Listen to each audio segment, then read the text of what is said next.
Good evening and welcome to the channel's studios here in London with your international news around the world in 5.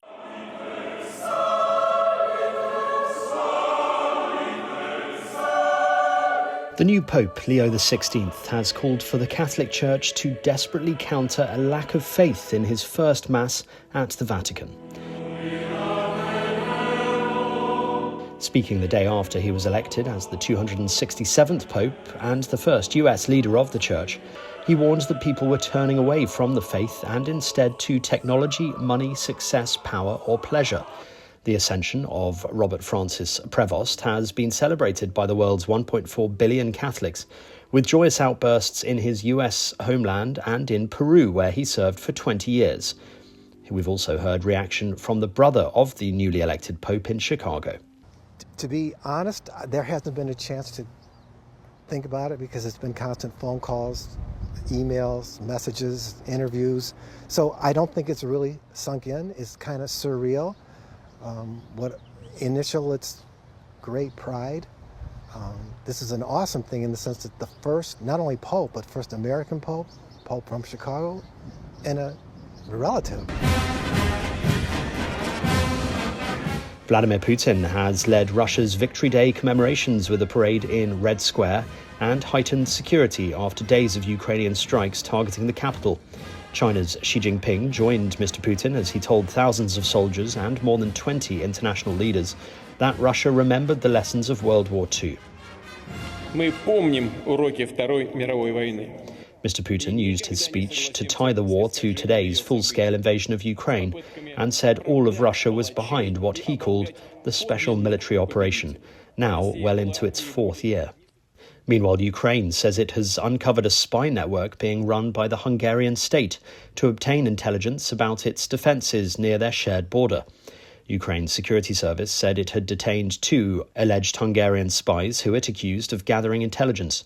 Hungary's foreign minister said the allegations should be treated carefully as propaganda until such a time as we receive any details or official information.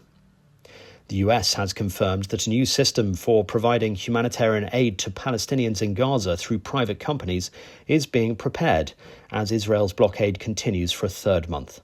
The US ambassador to Israel said distribution centres protected by private security contractors would provide food and other supplies to up to 1 million people as part of an effort to prevent Hamas from stealing aid. The confirmation comes as more details emerge about the controversial plan, which UN agencies have reiterated they will not cooperate with because it appears to weaponize aid. The BCCI, after huddles and meetings, have decided that the remainder of the IPL games stand cancelled. The tournament cannot continue.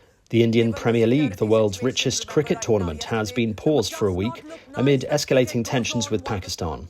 Officials took the decision after a match was abandoned as military exchanges between the two countries continued for a 3rd day. Both sides accuse each other of cross-border shelling and missile and drone attacks since India launched its military operation.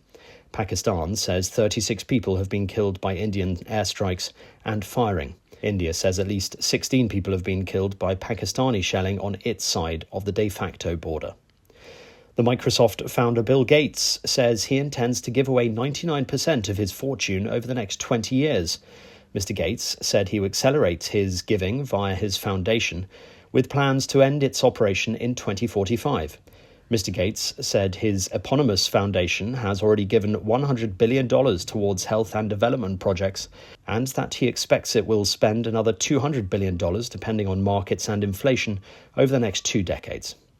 And the first samples of moon rock brought back to Earth in nearly 50 years have arrived in the UK on loan from China. The tiny grains of dust are now locked inside a safe in a high-security facility in the UK. Professor Mahesh Anand is the only scientist in the UK to have been loaned this extremely rare material, which he describes as more precious than gold dust. And that's your international news around the world in 5. Now back to the channel's studios in Lagos.